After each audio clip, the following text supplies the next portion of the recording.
Siamo nello stand di Veneto Agricoltura che partecipa a Smart Energy Expo soprattutto sul tema dell'efficienza delle filiere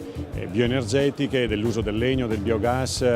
provenienti dall'agricoltura, dalle foreste per fini energetici. E siamo qui soprattutto per presentare alcuni progetti che stiamo portando avanti con un ampio partenariato a livello europeo, in particolare il progetto Alter Energy che riguarda come delle piccole comunità dell'area adriatica possono fare delle fonti rinnovabili e dell'uso efficiente dell'energia uno dei driver del loro sviluppo economico. Oggi c'è un importante incontro dove gli attori di queste filiere, le comunità locali, i tecnici, gli operatori, i promotori di diverse tecnologie si incontrano e anche da questo punto di vista Smart Energy si dimostra il luogo adatto dove i vari temi della bioenergia, dell'energia in genere e dell'efficienza energetica si incontrano. Alter Energy è un progetto sulla sostenibilità energetica rivolto alle piccole comunità dell'Adriatico, cioè quei comuni sotto i 10.000 abitanti.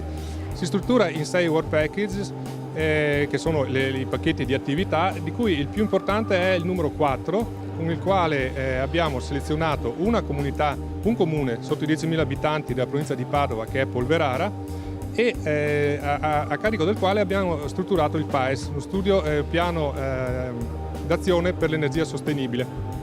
Sempre a carico di questo comune abbiamo sviluppato poi degli studi di fattibilità, uno per ottimizzare un teleriscaldamento a cippato che è già proprio del comune di Polverara ma che andava ottimizzato, e poi lo studio, l'audit energetico di 2 edifici pubblici, una scuola elementare e un municipio, che sono un po' i 2 edifici simbolo della comunità. L'altra attività importante è il Work Package numero 5. Cercheremo un processo di internazionalizzazione delle imprese che lavorano nel settore, imprese venete che lavorano nel settore, nel senso che le porteremo a incontrare le proprie corrispondenti delle altre nazioni che si affacciano sull'Adriatico e creeremo proprio degli incontri B2B tra una e l'altra per vedere se ci sono possibilità di scambio e di investimenti comuni in questo settore qua. L'obiettivo di questo progetto è cercare di fare cultura sulle rinnovabili e sulla sostenibilità energetica. È il Work Package 2 che è in pratica la divulgazione di questi risultati. E una cosa interessante di questo Work Package, oltre ai convegni, oltre alla partecipazione a fiere, a pubblicazioni, al sito internet, sarà anche lo sviluppo di uno spettacolo teatrale fatto con dei ragazzini delle scuole medie del comune di Polverara che andrà in onda, che si verificherà in dicembre, dove appunto i ragazzini saranno protagonisti, e questo è importante perché poi loro assorbono queste conoscenze nel campo della sostenibilità energetica, le trasferiscono alle loro famiglie e così fungono come da cassa di risonanza per creare appunto conoscenza, che è uno dei scopi principali di questo progetto. Per il comune di Polverara l'ingresso nel progetto Alter Energy ha fornito diverse possibilità nell'ambito delle energie rinnovabili. Abbiamo approvato in Consiglio Comunale il piano d'azione per l'energia sostenibile, messo a punto grazie all'azione del progetto, che è uno strumento indispensabile per orientare le nostre strategie per mitigare gli effetti dei cambiamenti climatici e per avere uno sviluppo sostenibile della nostra comunità. Inoltre stiamo predisponendo degli studi di fattibilità su cui vogliamo lavorare per l'efficientamento energetico degli edifici pubblici. Infine è molto importante il ruolo che ha avuto il progetto sulla sensibilizzazione del pubblico sul tema dell'efficienza energetica, soprattutto per quanto riguarda gli interventi rivolti alle scuole, sui quali noi puntiamo molto. Il progetto Alter Energy ha una duplice veste ed è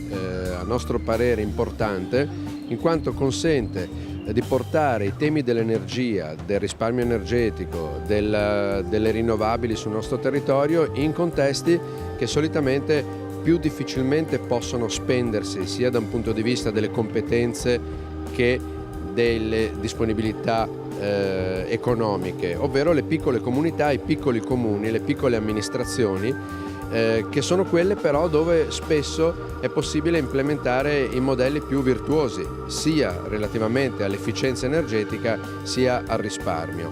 La parte e forse l'aspetto più interessante del progetto è proprio quello di arrivare dritti alle persone, alle imprese e alla fine al cittadino, all'uomo della strada, che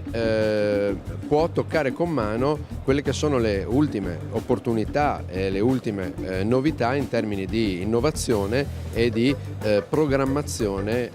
nel risparmio energetico e nella gestione intelligente delle risorse nel nostro territorio.